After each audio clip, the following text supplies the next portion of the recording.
본문 한 번을 같이 한번 성경 공독을 같이 한번 해보도록 하면 좋겠어요. 15절부터 같이요. 26절까지 하겠습니다. 15절부터 시작. 내가 비옵는 것은 그들을 세상에서 데려가기 위함이 아니요 다만 악에 빠지지 않게 보존하시기를 위함이니이다. 내가 세상에 속하지 아니함 같이 그들도 세상에 속하지 아니하였사옵나이다. 그들을 진리로 거룩하게 하옵소서. 아버지의 말씀은 진리니이다. 아버지께서 나를 세상을 보내신 것 같이 나도 그를 세상에 보내었고 또 그들을 위하여 내가 나를 거룩하게 하오니 이는 그들도 진리로 거룩함을 얻게 하려 함이니이다.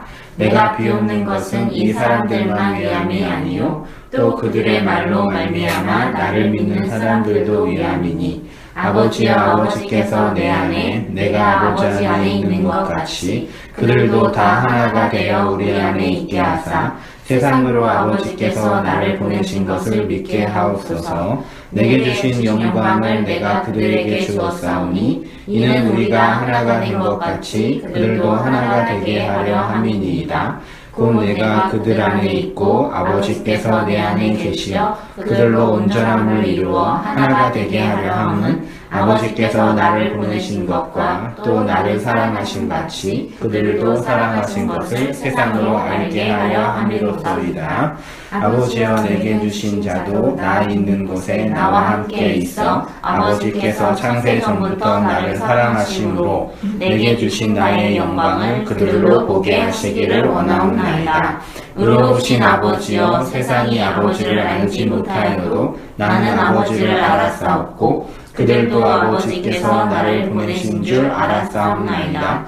내가 아버지의 이름을 그들에게 알게 하였고 또 알게 하리니 이는 나를 사랑하신 사랑이 그들 안에 있고 나도 그들 안에 있게 하려 함이니이다.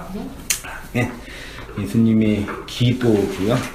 진리로 거룩하게 하여 온전하여 하나가 된 교회.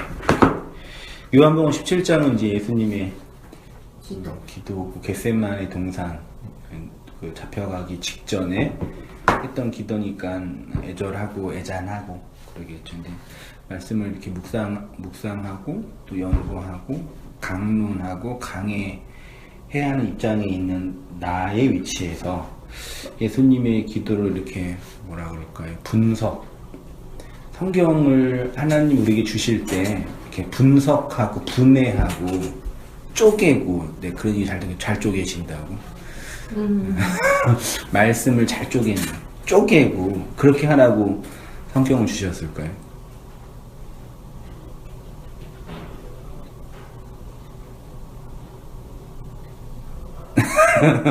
쪼개는 것 말고 그 안에 내용을 알아들으라고 준 거 아니에요? 그쵸. 그러니까. 그 안에 내용을 알아듣는 방법으로 쪼개고. 네, 그쵸. 그러니까 강론은 그 자체가 목표가 아니라 강해, 혹은 분석, 성경 분석이라 그럴게요.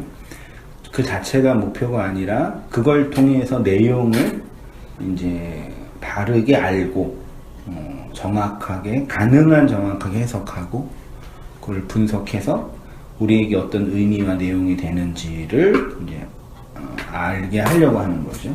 그래서 이제 제가 개인적으로 그 평신도 때는 직장 생활을 했을 때도 이렇게 하루 종일 일하고 나는 뭐죠? 뭐 술 마시러 가거나 누구 만나지 않고 또 도서관에 가가지고 성경 공부를 했어요. 그게 즐겁고 그게 재밌고 그랬어요. 그래서 되게 뭐지 일하고 얼마나 마음 좋아요. 돈 벌고 와서. 그래서 하다가 또 말씀이 또 이해가 안 되거나 이렇게 좀 어려우면 그냥 또 놔두고 또 이제 또 운동하고 쉬고 또 즐겁게 이렇게 말씀 생활 또 일요일날 주일날 교회 가서 봉사하고 또 말씀 공부하고 그래서 되게 편했지요. 근데 이제 이 말씀을 직업적으로 전하는 위치가 되니까 말씀 막 연구를 하고 분석을 해. 그 막 깨닫고 막 이해되는 놀라운 은혜가 있으면 더 좋은데 항상 그러냐? 이해가 안 될 때가 있고 막 너무 힘들 때가 있고 막 이렇게 답답하고 막 이게 지금 어떻게 해야 되냐 막 그러고 주석 받으면 막 답이 없고 그럼 내가 이해가 안 되면 옛날 소위 말해 평신 올 때는 그냥 접어두고 그냥 뭐 정 이해 안 되면 그냥 뭐 이해 못하는 데 있어서 상관없으니까. 근데 지금 목사니까 막 하다가 이해가 안 되면 이렇게 두고 이번 주일날 설교할 때 내가 이번 주 말씀 공부하다가 이해가 안 돼가지고 대충 했다고 죄송하다고 그럴 순 없잖아. 이게 참 아이러니까 뭐든지 자기가 좋아하는 일을 좋아하게 할 때는 직업으로 하지 않을 때 너무 즐거워요. 프란보다는 막 이렇게 조립하고 막 힘든 일이잖아. 그림 그리고 이렇게 직업이 될 때는 이제 아주 뭐죠? 술 마시는 것도 나 혼자 마시면 즐겁게 그 직업처럼 마시면 그 힘들 거 아니에요. 말하자면 야구 경기도 내가 즐거워서 하는 야구랑 운동선수를 하는 거랑 다를 거 아니에요. 그런 느낌이 이제 목사들 어쩔 수 없는 운명이죠. 춤도 그치. 둘러서 할 때는 네. 재밌게 추는데 돈을 받고 시작하면서 팔 하나 움직이기가 싫어졌어. 이게 얼마인데. 그치. 이게 참 이 세상에서의 그 아이러니예요. 그러면 또 편안하게 그럼 하면 그걸 아마추어라고 그러거든요. 그럼 또 어떤 전문성이 좀 떨어지고 그래요. 그러니까 참 이 두 양날의 검인 것 같아요. 그래서 특히 이제 예수님의 기도를 계속 분석하고 공부하면 여기 혼자 공부하면서 이건 그냥 17장 전체는 그냥 어떤 느낌이 들었냐면 막 진리가 뭐고 막 은혜가 뭐고 막 분석하기보다 그냥 이렇게 예수님이 했던 기도의 한 내용들을 요한이 기록한 거니까 쭉 읽으면서 이게 예수님이 했던 그 마음이고 내용이었구나 그렇게 자꾸 받아들이고 그렇게 그 기도의 내용들을 이렇게 따라 기도하면 더 좋겠구나 그런 생각이 계속 며칠 동안 들더라고요. 그럼 우린 이건 넘기나요 이제? 그리고 요거 왜냐 또 한 가지는 이제 그 전에 했던 그 뭐죠 그 비유나 그 다음에 이제 그 산상수훈에서 했던 그 용어와 주제들을 그대로 반영하고 있어요. 그러니까 예수님의 말씀 사역인 산상수훈과 비유와 다락방 강화해서 했던 용어들을 총 모아서 기도하신 거죠. 네. 그러니까 이 17장 전체를 읽고 물론 원문적인 이해가 필요하겠지만 내용을 이해하면 그게 내용이 내 안에 충분히 이해가 되면 예수님이 했던 말씀 사역의 진의가 이해가 되는 거죠. 기도하신 예수님의 이 기도문, 네. 기도의 내용들을 이해하면, 그렇죠? 그거를 여태까지 해왔던 뭐 산상수훈이나 다락방 강화에서 충분히 몇 강이야? 거의 산상수훈 80강, 비유 50강, 다락방 강화 20강. 그럼 150강이면 3년이잖아요. 충분히 했던 거예요, 사실은. 이 책도 이만큼 될 거야. 책으로 이만큼 될까? 방금 많어. 그러니까 다 했던 건데, 이제, 그것도 이제 총 정리한 거니까. 그래서 혼자 이렇게 말씀을 읽고, 기도하면서, 묵상하고, 읽으면서 그런 생각이 좀 들었고, 그리고 이제 말씀을 우리가 분석하고 공부하는 이유가, 이렇게 하나님 아버지의 마음을 받아서 그 마음으로 살아가는 거죠. 그쵸? 네. 이 세상에서 물건 하나를 보더라도, 사람과 관계를 보더라도, 이게 하나님의 그 마음이구나. 이 마음으로 살라고 보내주신 거구나. 그걸 알고 또 그렇게 지향하는 게 성도의 윤리다. 그런 생각이 들었어요. 그쵸? 네. 그쵸? 그래요? 그래서 설교를 말씀을 듣고 말씀을 나눌 때 나에게 필요한 얘기를 듣는 것도 필요하지만 나의 현실과 나의 상황에 맞는 게 필요하지만 그걸로는 한계가 있어요. 더 복음적이고 본질적인 영역, 나한테 현실에 필요한 말씀을 넘어서는 하나님의 그 뜻과 의지, 내 현실을 초월한 나를 뚫고 들어오는 하나님의 그 불가항력적인 은혜로 이제 지향하고 차압당하는 그 말씀이 있어야죠. 그게 성도의 삶인 거죠. 그래서 그 폭행 사건이 있었을 때 그 기도했어요. 이런 상황 속에서 말씀을 지켜달라고. 잘했어요. 네. 그래서 그런 측면에서 총 정리를 하는 마음으로 한번 이제 했어요. 그래서 남겨진 자들을 위한 기도 이거 한번 주의자님 읽어주세요. 예수님의 기도의 핵심은 남겨진 자들을 위한 것입니다. 더 구체적으로 하면 남겨진 자들이 예수님이 건네준 아버지의 말을 잘 받고 지켜서 다른 이에게 전하게 하기 위함입니다. 그러니까 엄밀하게 말하면 남겨진 자들을 위한 기도는 그들만의 안위와 안전과 형통을 위한 기도가 아니라 그들이 해야 할 중요한 일과 관련되어 있는데 그 일을 잘할 수 있게 하기 위한 기도라는 것입니다. 그러면 남겨진 자들인 교회가 해야 할 가장 중요한 일은 무엇입니까? 그것은 세상으로 아버지께서 나를, 예수를 보내신 것을 믿게 하는 도구가 바로 교회가 해야 할 일입니다. 이 시절을 네. 다시 보시면 그래서 이제 뭐 내가 비옵는 것은 이 사람들은 12제자, 정확하게 11제자, 12제자를 할게요. 12제자를 위한 거죠. 얘네들을 위해 기도하는데 뭘 하냐, 얘네들의 말로 말미암아 나를 믿는 사람들. 그러니까 이 세상에서 예수님을 믿을 수 있게 하는 도구는 누구예요? 무엇이에요? 예수님을 믿을 수 이게 있는 말. 도구? 네. 말. 예수님이 곧바로 예를 들어 뭐 남자친구한테 와가지고 너 예수 믿어라 그러진 않으시죠. 네. 네. 누구를 통해서? 보낸 자. 예. 말. 그게 이제 그 말을 받은 사람들을 통해서. 네. 그걸 이제 우리가 일반적으로 교회, 그냥 교회라고 이제 하는 거예요. 성도. 그러니까 예수님의 의도는 존재적으로 교회 자체의 구원을 위해서 지금 말씀하시는 게, 기도하시는 게 아니라 얘네가 뭘 해야 돼. 이 세상에 살면서 인생과 역사로 주어진 삶을 통해서 해야 돼요. 그러니까 우리가 인생을 살 때 성도는 어떤 삶을 살아가느냐면 그리스도의 말을 받지 않는 사람은 그러니까 현실의 삶을 살아가요. 네. 육체의 삶, 본성의 삶. 그건 선악의 문제가 아니에요. 네. 밥 먹고 잠자고 에너지를 풀고 일상생활을 하는 건 인간이면 다 누구나 사는, 그래서 그걸 인간의 뭐 문명이라고도 표현해요. 그게 모든 인간 안에 있는 보편적인 삶이에요. 근데 그 삶은 내가 살아가야, 내가 목사가 돼도 성도가 돼도 그 삶에서 자유로울 수가 없고 그 삶 속에 매여 있는 거죠. 근데 그것 안에 말씀을 받은 성도는 이 현실의 삶과 다른 차원의 초월적인 삶을 살아야죠. 그 초월이라고 용어를 쓴 게 좀 철학적인 용어로 어떻게 할 수 없는 게 아니라 이 현실의 삶과 다른 그 두 개의 삶을 사는 거예요. 성도는요. 네.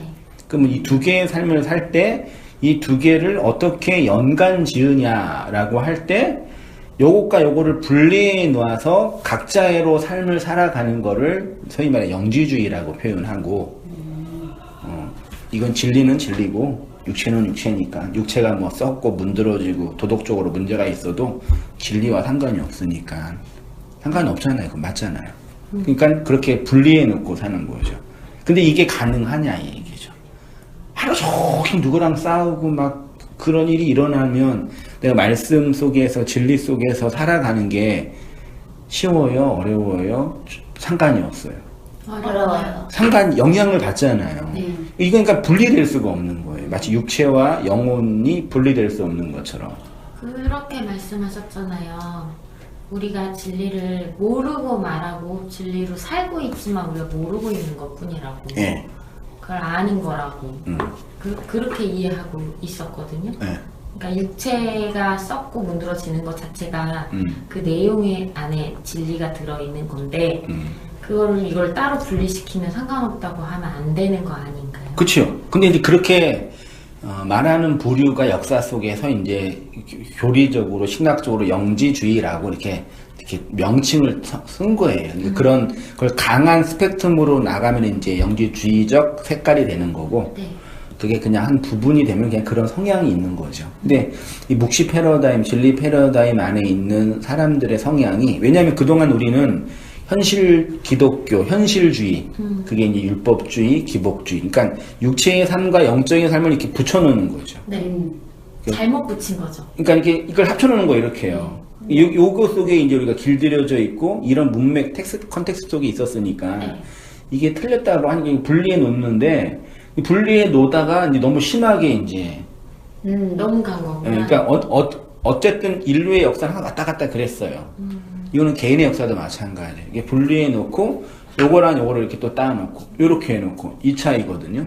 그래서 이거를 인생을 우리가 살아가면서 요거를 잘 조화라고 해야 될까? 그러니까 이 육체의 삶을 살게 하는 내용, 해석적 차원 매뉴얼을 증명하기에는 인생의 역사, 요걸 잘 이렇게 뭐 비빔밥을 하든지 뭐 좋은 중도. 잘 연계를 시켜야 되는. 내가 그래서 그거를 이제 표현한 게 인생 말씀이라고 표현을 한 거죠. 인생으로 주어진 내 삶이 말씀에 의해서 어떻게 이제 삭제당하고 장악당하여 하나님의 뜻들을 이루며 살아가는 존재가 되냐. 그걸 이제 내가 이렇게 용어로 이렇게 표현한 거죠. 그거는 이제 용어로 표현한 거고, 그럼 이제 우리 각자의 삶 속에서 이 두 개의 삶을 어떻게 살아내냐. 그래서 이거를 단지 시간적으로, 장소적으로 구분을 해서 6일 동안은 육체의 삶을 열심히 사는 거고, 일요일 날에는 영적인 삶을 이렇게 될 수는 없잖아요. 네. 그렇죠? 이게 분리될 수가 없는 거잖아요. 그럼 여기서 내가 어떻게 이 말씀 안에서, 그래서 이런 측면을 이제 잘 살아가는 삶이 그 진리 안에서 뭐 성장하는 거고, 그 다음에 성숙해 가는 거고, 어른이 되어 가는 거. 그러니까 오늘날 이 세상에서의 진정한 어른은 사실 없는 거죠. 그냥 어른 하면 권력자, 능력 많은 사람, 돈 많은 사람, 나이 많은 사람. 네, 이 세상을 하나님이 그 말씀으로 해석하는 측면에서의 그 어른은 이게 없죠. 나이만 들수록 더 이렇게 더 개팍해지고, 심지어 세상의 권력과 돈과 자본을 많이 갖고 있는 사람은 지잘난지 알고, 그걸 사람들을 억압하고, 이런 세상에 우리가 이렇게 놓여 있는 거죠. 그래서 이런 것들을 이제 조화롭게 잘 하면서 이제 우리 각자의 인생으로 풀어내야죠. 그는 아무도 대신할 수 없는 내 인생의 몫이다. 이렇게 이제 생각이 들었고요. 아무튼 이런 존재론적인 근본적인 물음도 있지만, 예수님의 기도의 핵심은 그렇게 이 세상에서 인생과 말씀으로 살아가는 교회가 뭘 해야 돼. 해야 돼요. 그리고 하게 돼요. 그러니까 기능으로 하는 차원이 아니라 존재로 하게 되는 거죠. 표현을 굳이 하자면, 내가 목사 일을 즐겁게 해요, 힘들게 해요? 억지로 해요, 자원해서 해요? 자원에서. 내가 이거를 내 기분으로 해요, 기분으로 안 하고 어떤 그 의지로 해요? 의지. 기분은? 잘 모르겠습니다. 어느 정도 반영이 0%라고는 할 수 없겠죠. 내가 취미 활동하는 것처럼 해요, 직업처럼 해요? 직업. 둘 다 섞인 것 같아요. 목사를 직업처럼만 하면 돼요, 안 돼요? 안 되나요? 그러니까. 목사님 그 설교하실 때 보면 즐거워 보여요. 아, 그래요? 그럴까? 그러면 취미로 해요? 아니요. 항상 내가 이렇게 자원해서 기쁜 마음으로 할까요? 아니면 이걸 또 해야 되나, 이걸 또 그런 마음으로 할까요? 섞여 있을 것 같아. 이랬다 저랬다. 이랬다 저랬다? 그러니까 일은 일이에요. 이게 그냥 취미 활동으로 할 수 있는 일이 아니잖아요. 그냥 내가 내적인 자원에서 그 하나님의 뜻을 따라 이게 마음으로 그런 일이 아니에요. 그렇지만 또 그렇게 의무로만 하면 또 이제 진짜 왜곡된 직업이 되는 거죠. 현실과 완전 다른. 이 두 가지가 이게 기능과 존재가 이렇게 있는 거죠. 그래서 목사라는 일은 하지만 그게 의무나 외적인 억압으로만 하는 표현이 없는데, 그게 직업적인 일만은 아니. 그러니까 직장생활 하는 것처럼 교회 와나 내가 월요일날 아침에 출근하는 직장인들 보면 참 불쌍해. 세상에 제일 불쌍해요. 그럼 목사님은 일요일마다 그런 느낌이 나요? 날까 내가? 좀 날 수도 있을 것 같다. 그러니까 그런 부담감은 없을 수는 없겠죠. 그러니까요. 네. 내가 이걸 좋아하고 기뻐서 하는 거지만, 그렇지만 직장인처럼 이렇게 막 그런 그 정도는 아닐 것 같은데. 독축창에 끌려가는 그 소처럼은 아니지.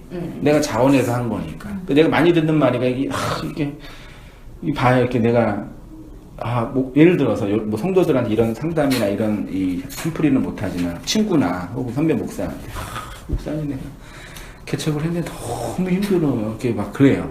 그리고 이제 그분이 뭐라 그래 말하자면, 네가 좋아서 해놓고 왜 그러냐. 다 거쳐가야 될 통과의례라 이런 말은 안 해요?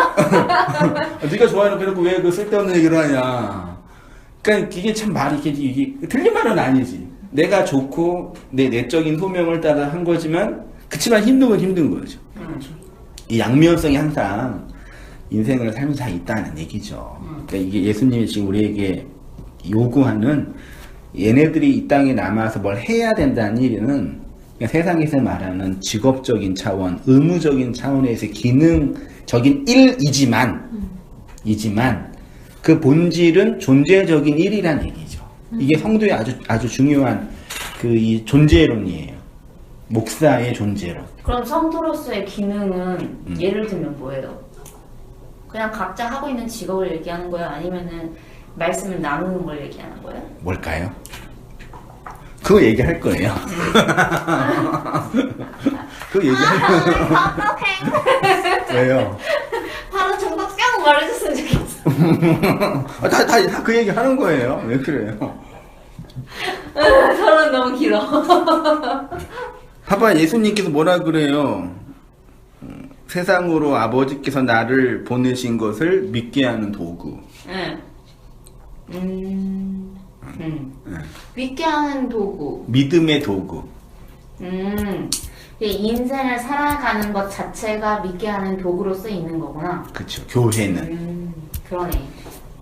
그렇죠? 근데 이거를 이제 기존 교회는 기능적으로, 기술적으로 활용을 말해서 기능적인 어떤 도구로만 만드는 거죠. 자기 존재와 상관이 없이. 전도해라, 교회 데리고 와라, 성경 공부해라, 말씀 읽어라, 기도해라. 그거 다 했잖아요. 네. 그 자체가 나쁜 게 아니야, 그러니까. 어떤 그러면 네. 처음부터 그러한 외적 억압이 없는 상태의 종교 생활을 처음부터 접했다면 그러면 그 사람한테는 뭘까요? 그럴 수는 없어요. 그런 건 아니에요. 이 세상 자체가 율법의 현실이니까 그 교회 안에서 종교적인 틀로 경험하냐 아니면 교회 틀이 아닌 율법적 내 안에 있는 본성으로 경험하냐의 차이뿐이지 본질은 다 있어요. 아, 본질적으로는 율법적 억압은 항상 겪고 있고 그게 교회 안에서의 문제만은 아니다. 그러니까 평생 교회를 안 다녔다가 이런 묵시복음을 들어도 그 사람이 네. 평생 주일학교를 다녔던 사람 안에 율법적 억압이 그대로 있다고요. 스스로 뭐 이게 스스로 할 수 있다. 네, 있어요. 그게 그대로 있어요. 그러니까 그러겠네요. 물론 이제 교회에서 경험하면 이렇게 훨씬 더 다가오는 게 다를 수 있겠죠. 그 배신감은 더 있으니까. 네, 그게 더 이제 시너지는 되지. 배신감은 좀 없지. 배신감, 뭐냐 그 사기 맞은 느낌. 그게 강하니까 되게 열정적이게 반응해야죠. 근데 이제 그게 없는 사람 막 뭐 당연한 거 가지고 그러시냐고 이렇게 얘기할 수 있죠. 그런 차이는 있죠. 그러니까 뭐냐 과외비를 많이 지불하냐, 조금 지불하냐. 돈 나보다 물건 비싼 거 사면 기분 나쁘. 똑같은 물건 더 비싸게 하면 기분 나쁘잖아요. 그렇죠. 자매들도 그때 예민하게 반응을 하더라고요.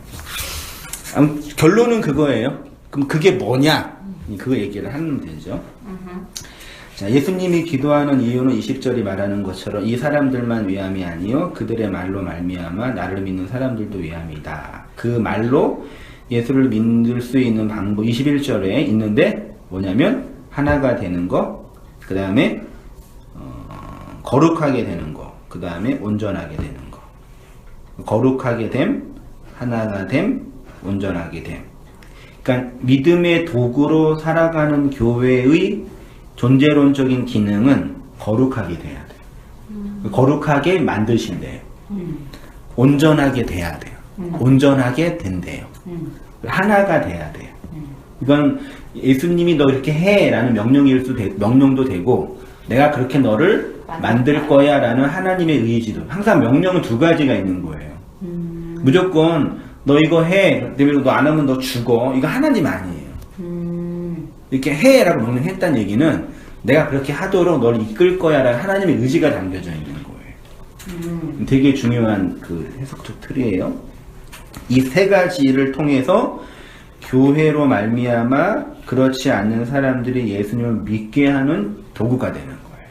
그렇게 진리는 흘러 들어오는 거예요. 되게 중요합니다. 그래서 교회의 가장 중요한 기능이 두 가지라고 하는데 첫째가 진리의 수호, 둘째가 진리의 이게 조리책에 다 나와 있어요. 교회의 기능 다 알잖아. 복음 전파. 맨날 들었잖아. 네. 그 들으면 이제 어떤 느낌이냐면 다단계에서 영업하는 소리처럼 들리니까 이제 부담이 되는 거야. 네. 딱 다단계 같아요. 근데 예수님이 그렇게, 예수님도 그 다단계 그러면 짱인가? 다이아몬드. 제일 높은 데가 다해야죠. 난 다락방 할 때 다단계 같았어요. 나도. 그냥 거꾸로 생각해서 다단계가 이런 교회 그런 시스템 갖다 썼구나. 그러니까 그것도 맞아. 그게 인류가 개발한 가장 좋은 조직은 다단계예요. 이건 왕정사회, 뭐 신정국가 모두 다 다단계잖아. 그러네요. 아닌 데가 어디 있어? 사회 구조 다단계잖아. 그렇죠. 완전 피라미드잖아. 밑에 개미들이 열심히 이렇게. 그렇죠. 그 건강한 사람이 이렇게 가운데가 이렇게 블록 튀어나온 거라 그러는데 그럴 수가. 왜냐면 위에 있는 사람이 그렇게 안 만들거든. 그렇죠. 언제나 그랬어. 안 그런 데가 어디 있어? 조금 이렇게 민주 시민 사회가 형성되면서 이렇게 중산층, 그러니까 민주주의가 다른 것보다도 좀 더 좋은 건 이게 중산층에 대한 기대가 있는데 그것마저 무너지고 있죠. 공산주의가 그걸 안 하려고 이렇게 싸웠는데 더 심해지고 걔네들. 그렇죠. 다단계 아닌데 뭐 어디 다 이 세상은 다 다단계예요. 피라미드. 그런 구조가 안 됐을 것 같구나. 조직 사회에 다 똑같잖아요. 뻔하지. 그래서 올라가도록 만든 거예요.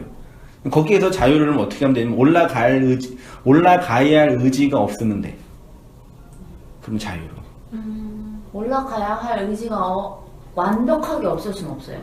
그러니까 그게 기능적으로가 아니라 존재적으로. 존재적으로. 완벽하게 100% 내가 입는 옷과 타인과 비교를 안 할 수는 없겠지만, 그치만 어느 선도 나만의 것으로 이렇게 있으면 되잖아요. 이거 뭔지 알겠다.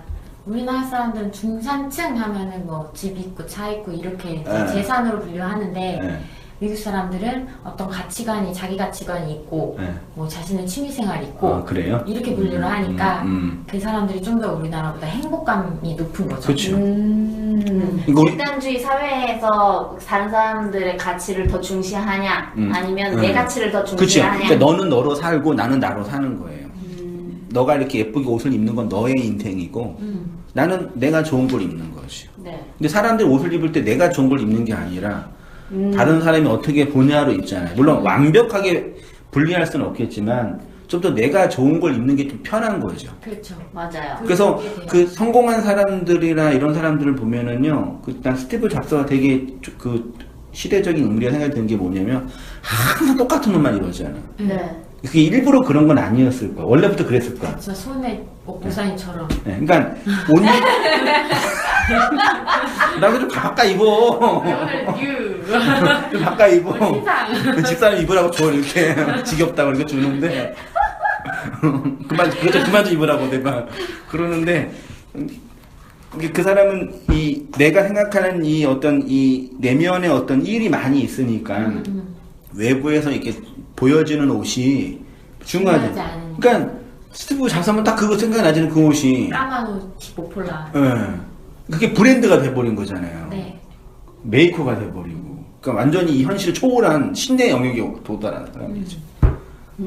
그건 이제 독특한 이제 천재성이 있는 사람들의 성향이고, 그러니까 우리도 어느 정도 그 선에서 살 수는 있는데, 워낙 이게 강팍하고 비교의 경쟁 사회에서 물들여진 사람들이 특히나 집단주의.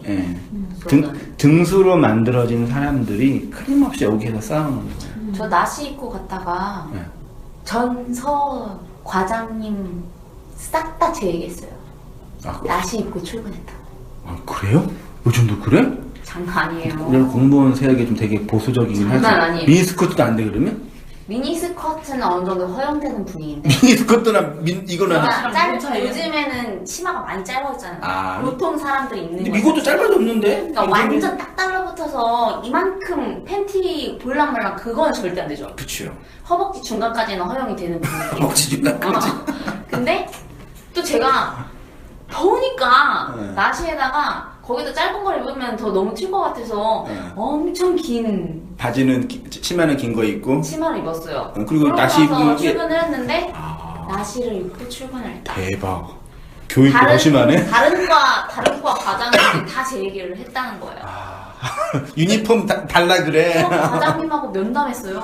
그것 때문에요? 나시 때문에? 조직 사회지 않냐고. 아, 조직 사회니까 이거를 유지하기 위해서는 어느 정도 맞춰가고 그냥 좀 이렇게 묻어가는 게 필요하다.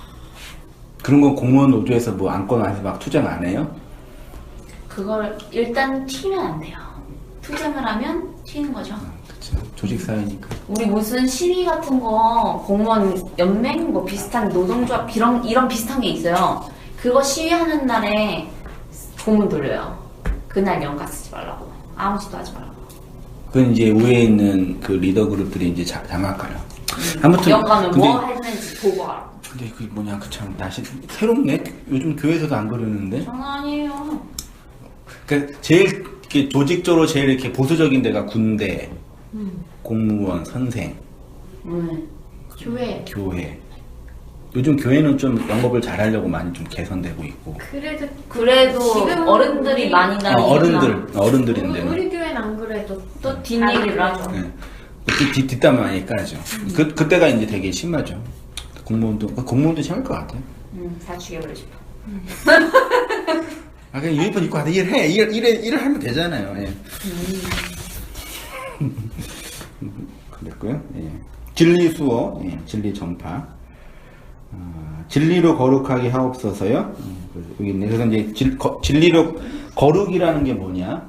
그 다음에 이제 온전하게 되는 게 뭐냐? 하나가 뭐냐? 됐죠? 거룩함.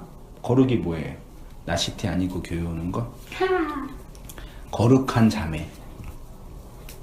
거룩한 형제, 거룩한 목사, 하나님의 말씀이 담겨있는 자. 그게 거룩이에요. 네. 배웠는데.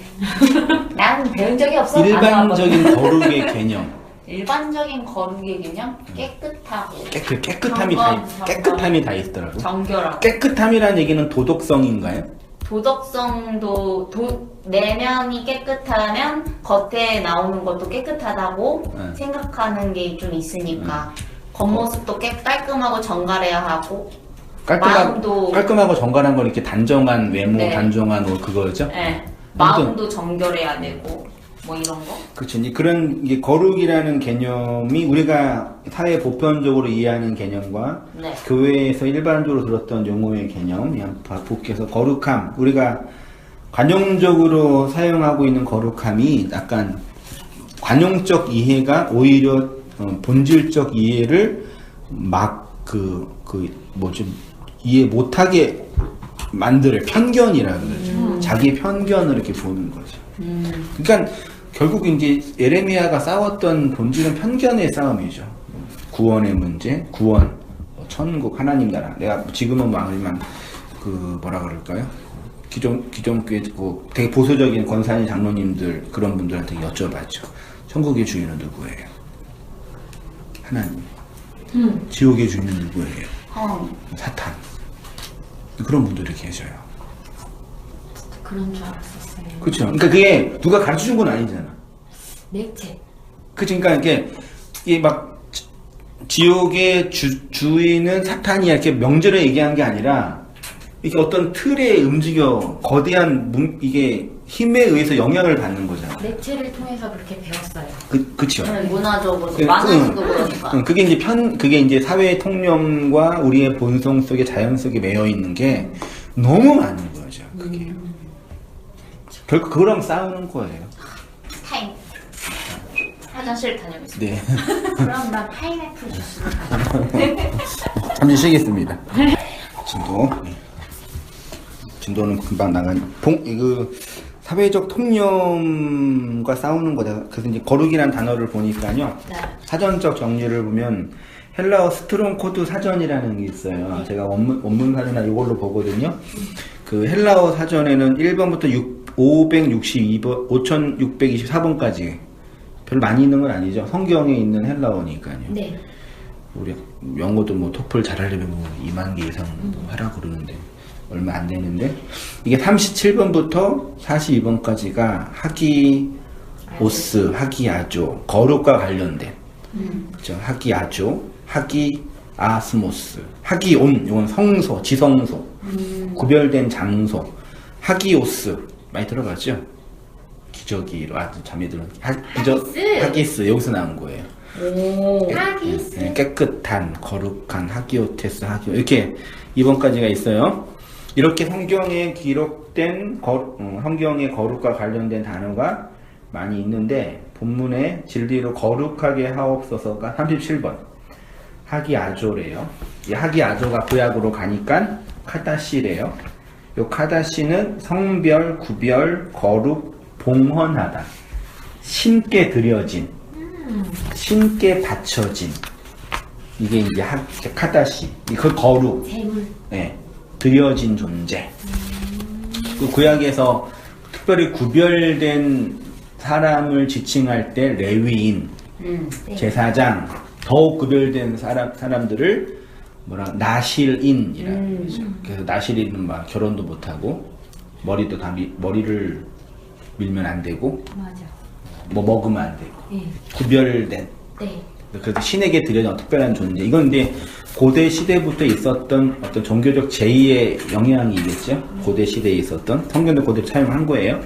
근데 이게 카다시가 제일 먼저 사용된 곳이 창세기 2장 3절에 하나님이 그 일곱째 날을 복되게 하사 거룩하게 하셨으니 일곱째 날, 여섯째 날까지 하고 일곱째 날을 구별했다. 안식일을 기억하여 거룩하게 지키라. 그러니까 출애굽기에 있는 그 안식일 개념이 확장된 거죠. 여기 창세기에 있는 게 그게 출애굽기고요. 40장 9절에는 모든 기구를 거룩하게 하라. 성전 안에 있는 기명들, 그거를 거룩하게 구별했어요. 뭘로 구별했어요? 기름. 그렇죠. 기름, 올리브 기름을 쭉 발라요. 이렇게. 네. 이렇게 바르면 이 색깔이 뭘로 변해요? 금으로 변해요. 그럼 구별된 거. 네. 이게 기름이고 금이고 말씀이고 영이고 뭐죠? 기름이 말씀이고 기름이 금이고 금은 말씀이고 말씀은 영이고. 그럼 그리스도인은 이렇게 뭘로 기름 부음을 받은 사람이에요? 금으로. 네, 말씀으로. 말씀. 그리스도의 영으로 기름 부음을 받은 거죠. 이렇게 영을 이렇게 바른 거예요. 그러면 무슨 색깔로 변해요? 금색. 금색. 만 빛나네요. 그래서 내가 정금같이 나오리라. 아. 내가 금이 됩니다. 그 금이 온전함을 상징하는 거예요. 아. 정금같이 나오리라. 내가 예전에 한 말씀 같기도 한데 다 했었다. 처음 들은 거랑 어? 나는 뭐지? 처음 들은 것 같아. 다 했어요. 그때 분명히 이런 말을 했을 것 같은데 지금도 생각나는 말이 그 말이 그 말이었어요. 네, 그치. 기름 그래. 금칠 이건 기억나는데 정금같이 정금같이 나오리라 나오리라. 이건 처음 그러니까 말씀을 들으면 어떤 그 효과가 있냐면 개별적으로 이렇게 있는 것들이 연결이 되는 거예요. 이렇게. 그 말이 그 말이었냐가 그거예요. 연결이 하나로 통합이 되는 걸 진리에 대한 인식이라고. 이 개별적인 이 소스, 텍스트, 그냥 개별로 있는 이 사건은 그냥 그 사건, 의미 없는 어떤 우연적 발생인 거죠. 네. 근데 이게 진리의 해석이 되면, 이게, 그래서 깨뜨려진다고. 그러니까 지금 내 주의자 입장에서 미친개한테 물린 거지만, 네. 이게 어느 순간 어떤 이 진리에 대한 인식이 깊어지면 이렇게 연결이 되는구나 내 인생에. 깨어지겠죠. 네. 그때 그렇- 용서가. 그렇죠. 있는 거죠. 그렇죠. 이게 그래서 이렇게 섭리가 이렇게 돼서 이렇게 물린 거구나. 말하자면. 그래서 네. 그때는 미친 개였지만 하나님이 보낸 바벨론이었구나. 하나님이었구나. 네, 그렇게 해석이 되는 거죠. 그랬으면 좋겠습니다. 그렇게 되죠. 네.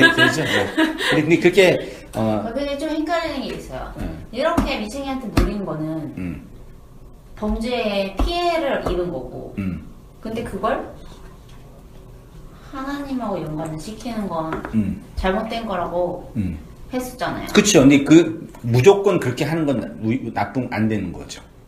그러니까 그냥 이건 해석의 문제예요. 그러니까- 인생 해석의 문제. 그러니까 하나님 우리 인생 다 인도하시고 이게 뭐지? 우리는 우연적으로 무목적적으로 발생된 일이라고 생각하지만 하나님의 주권 입장에서 다 하나님의 의도와 뜻이 있는 거잖아요. 그건 맞죠. 근데 우리가 그거를 잘 모르는 거예요. 그러니까 충분히 알지 못하고 충분히 전후 앞뒤 문맥에서 해석이 안 되니까 그냥 두는 거죠. 네. 근데 다만 그 근본적인 차원에서 하나님의 의도는 권위로 받아들이는 거죠. 그래서 이렇게 말할 수는 있지만 그는 이 사람 입장이 내 입장이고 제 3자의 입장에서 무슨 말을 못해. 하나님의 뜻일까? 자기 입장이 그렇게 말하면 안 된다는 얘기지. 그러니까 뭐가 잘못됐다는 거냐면 나도 이 문제에 대해서 좀 고민을 많이 했을 거 아니야. 이 일을 겪었으니까. 근데 느낌이 뭐가 옛날이랑 지금이랑 왜 이걸 연결시키면 안 된다라고 얘기를 했냐면 목사님이 이렇게 말한 이유는 예전에 나였으면 이런 일이 일어난다. 하나님의 뜻일 거야. 그 이렇게? 뜻이 아니라 내가 뭘 잘못했나? 내가 하나님의 뭘 거역했나? 아니면 이 일을 통해서 하나님이 내가 배우게 하려는 뭐가 있나? 요런 식으로 생각했을 거란 말이지. 근데 이거는 잘못된 거고. 그건 선악 그 구조 안에서 하나님을 조정하려는 내 욕망이 한 해석일 뿐이고. 이걸 통해서 지금 해석해야 되는 거는 그런 식의 것이 아니라 이 안에 그냥 그 진리로 그대로 받아들이는 거지. 내가 진짜 먹고 자고 싸고 하는 것 자체가 진리인데도 내가 모르고 살잖아. 이 모든 일들이 안에 진리가 있다라는 거를 깨달아야 된다. 그런 맞죠? 의미에. 네. 알아들었죠? 그러니까 그러니까 이렇게 하나의 뜻이라 그 말 자체는 맞는데 그 말은 다 맞죠. 근데 그게 내용은 아직 어떻게 되는지도 모르는 거지. 그런 측면에서는 틀렸다 얘기하는 거죠. 그래요. 민수기 6장에서는 제사장의 거룩이요. 구별과 성별입니다. 카다시는 구별과 성별입니다. 그래서 창세기에서는 일곱째 날, 안식의 날의 구별, 레위기에서는 성막의 제사와 관련된 제물, 제사법, 제사장을 구별, 신명기에서는 선택받은 이스라엘의 성별을 카다시라고 했고요. 그러니까 창세기, 출애굽기, 레위기, 민수기, 신명기 이 모세오경 가장 근간이거든요. 정하고 이후의 역사서나 선지서에서는 이런 의미가 확장 반복되는 거거든요. 에스겔서만 집중적으로 보면 너희를 향기로 받고 내가 또 너희로 말미암아 거룩함을 여러 나라의 목전에서 나타나. 그러니까 이스라엘 백성을 내 거룩함을 나타내는 기능으로서의 존재로 됐죠? 에스겔 28장도 마찬가지. 주 여호와께서 이같이 말씀하셨느니라. 내가 여러 민족 가운데 흩어져 있는 이스라엘 족속을. 에스겔에서는 포로기의 선지자거든요. 포로가 된 이스라엘, 흩어져 있는 이스라엘을 향해서 니네 흩어져 있는데 얘네들을 모아서 나의 거룩을 나타내는 존재로 만들겠다. 흩어져 있는 니네들을 모아서 하나님의 거룩을 드러내겠다. 이렇게 얘기하고 있는 거예요. 그 다음에 밑에도 똑같아요. 내가 그들을 만민 중에서 돌아오게 하고 적국 중에서 모아내어 많은 민족이 보는 데서 그들로 말미암아 나의 거룩함. 그러니까 하나님의 거룩은 하나님 스스로 나타내는 게 아니라 선택받은 교회를 통해서, 더 정확하게 선택받은 교회의 회복을 통해서, 더 정확하게 선택받은 교회의 포로의 회복을 통해서 하나님의 거룩을 나타내는 거죠. 선택받은 포로된 교회의 회복을 통해서 흩어진 자들을 모으는 것을 통해서. 그러니까 이 세상의 성도는 하나님의 그 회복을 경험하는 거죠. 하나님의 거룩이 나타난다. 자, 볼게요. 하나님의 거룩을 나타낼 자들이요. 포로기와 포로기 이후 신학에서 흩어진 이스라엘을 돌아오게 함으로 하나님의 거룩하심을 나타내십니다. 이러한 선지자들의 신학이 요한복음 17장의 예수님의 기도에 그대로 나타나 있습니다. 예수님이 뭐라고 기도하시냐면 이 사람들만 위함이 아니요 그들의 말로 말미암아. 말은 영이고 영은 금이고 금은 기름이고 그 기름 부음을 오신 분이 그리스도고 기름 부음을 받은 교회로 말미암아 나를 믿는 사람들을 또 위함이니. 에스겔에서 이스라엘 족속을 모으고 그들로 말미암아 여러 나라의 눈 앞에서 내 거룩함을 나타낼 때 되겠죠. 하나님의 거룩함을 언약 백성 이스라엘의 회복. 그러니까 성도가 이 땅에서 하나님의 선택을 받으면 뭘 경험해요? 죽음. 본문적인 측면에서는 회복을 경험해요. 그건 이제 죽음이라고도 표현할 수 있는데 그 회복은 죽음을 전제하는 거겠죠. 네. 그래서 그 회복을 경험하는 삶이 성도의 거룩이고 온전함이고 하나됨이고 진리를 증거하는 전도고 복음을 증거하는 교회의 모습이다. 그렇죠? 그게 이제 거룩이 갖고 있는 의미고요. 쉽게 말해 진리로 거룩함을 나타내신다라는 것인데 어떻게 그 일을 하시냐면 포로된 이스라엘의 회복. 이스라엘의 회복은 이방 포로에서 돌아오게 하는 것인데 하나님은 이 회복의 사건을 통해 거룩을 나타내신다.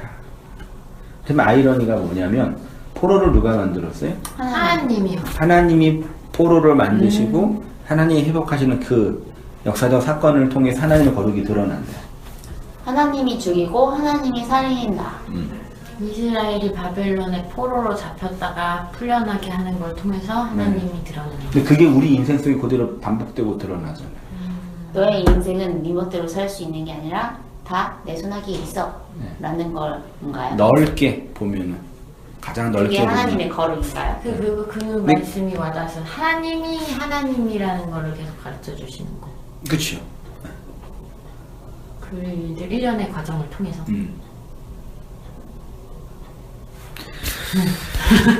마음에 안 들어요? 마음에 안 들어. 아무 생각 없어요. 그 진리가 너희를 자유케 하리라는 우리 한번 읽을 수 있겠어요? 예. 네. 진리가 너희를 자유케 하리라. 예수님은 친히 진리가 너희를 자유케 한다고 했습니다. 이 진리는 오직 예수 그리스도를 통해서 주어집니다.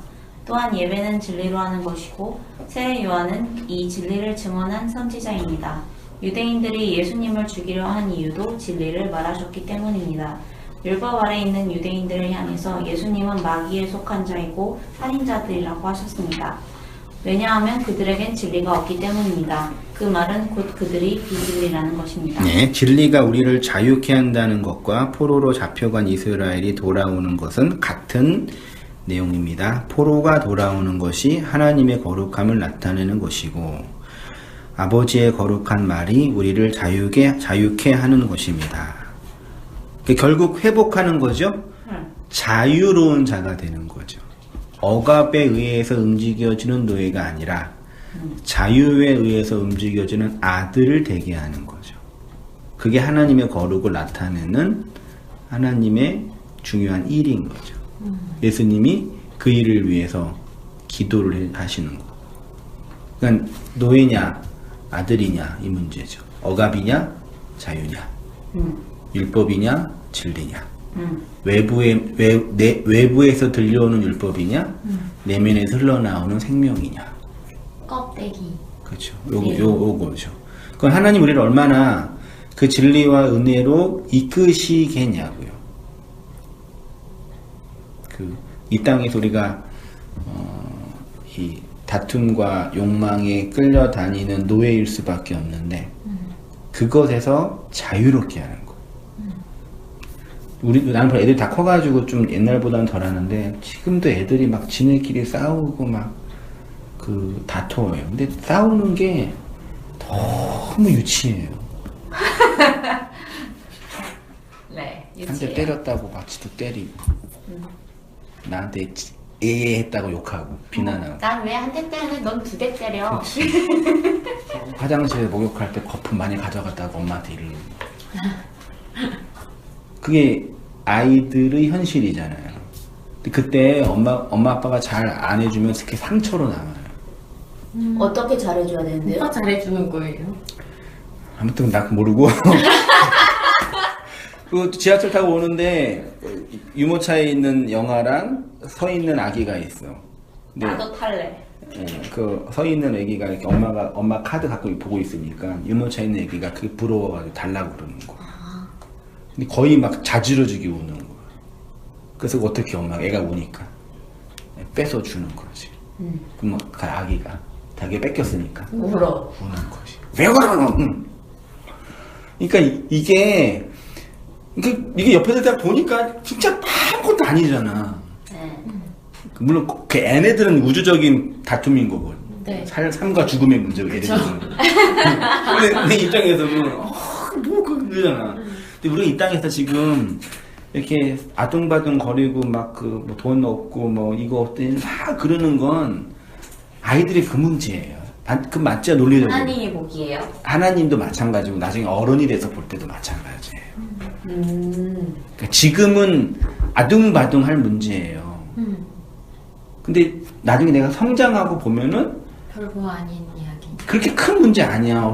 나 중고등학교 때 뭐 점수 하나 1.2점 갖추고 막 시험 전날 막 아둥바둥거리고 막 요즘 막 대학교 떨어졌다고 자살도 하고 그러잖아. 근데 나중에 50대, 60대 지나고 나면 웃긴 거잖아요. 그쵸? 안 웃긴데. 나중에 50대에서 보면, 내 인생을 보면 그쵸. 대학 떨어진 게 뭔데 수야. 이 세상에서 대학도 중요하지만 그것보다 더 중요한 가치들이 있었잖아요. 네. 있잖아요. 뭐 연애할 때 막 그 사내, 중내, 미완에 막 싸우고 막 지지고 먹고 그런데 난 60대, 70대는 노 부부가 보면은 아유 저것들 뭐 하는 거야. 그렇죠.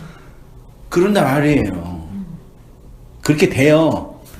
나를 어렸을 때 있는 다른 사람은 근데 그 당시에 갈등했던 거나 좀 커서 갈등했던 거나 50대 때 갈등한 거나 근본적인 거는 같잖아요.